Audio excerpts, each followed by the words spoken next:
लेकिन Rohingya army नेता commander in chief Mohammad जुनूनी ভালো রকম করে লেখেন। হ্যাঁ, কমান্ডার না, জেনারেল। আমি জেনারেল।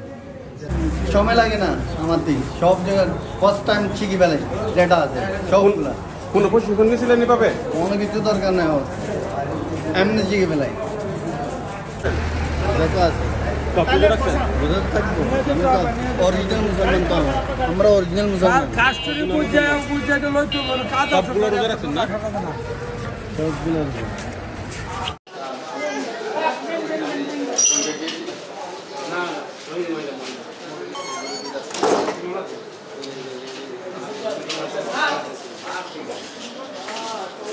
ভাই এদিকে দাঁড়া করেন, একটু দাঁড়া করেন।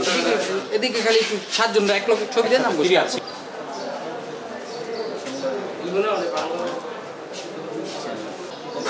ভালো রকম করে লেখেন। হ্যাঁ, কমান্ডার না, জেনারেল। আমি জেনারেল। ভাই জীবন হয়েছে? শোনানো হবে। হ্যাঁ, আর খুব কোন জায়গায় জানি যাবে এটা?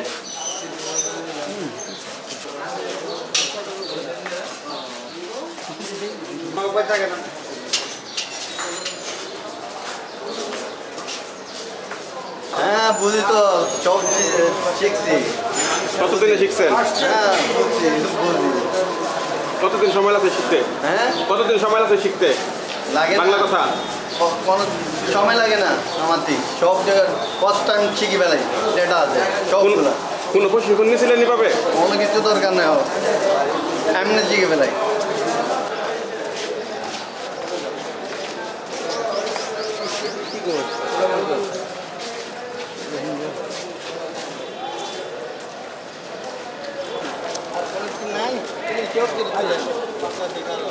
ছবি মারেন।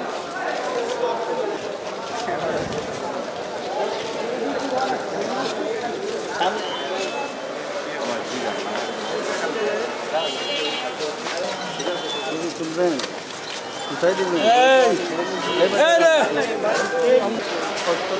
আরো কোথায় নিয়ে ওই গাড়িতে আবার যাবেন। কাস্টরি পাইনি তো, কাস্টরি দাদা কাগজ কোনো সমস্যা আমরা তো কিছু গেছি।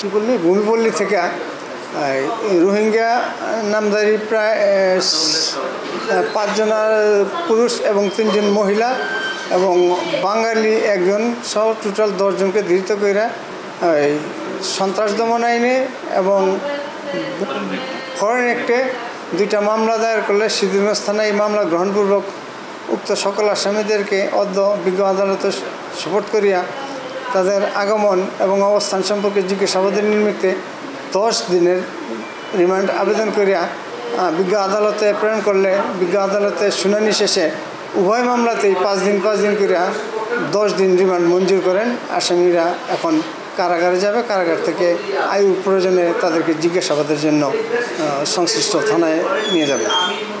না, এই যাবৎ তদন্ত এখন পর্যন্ত তাদের বিরুদ্ধে পাওয়া যায় না, তবে আছে কিনা এটা সংশ্লিষ্ট আয়েরা। 1 নম্বর আসামি আতাউল্লাহর বিরুদ্ধে একাধিক মামলা আছে, এটা ওই আয়ু যাচাই বাছাই।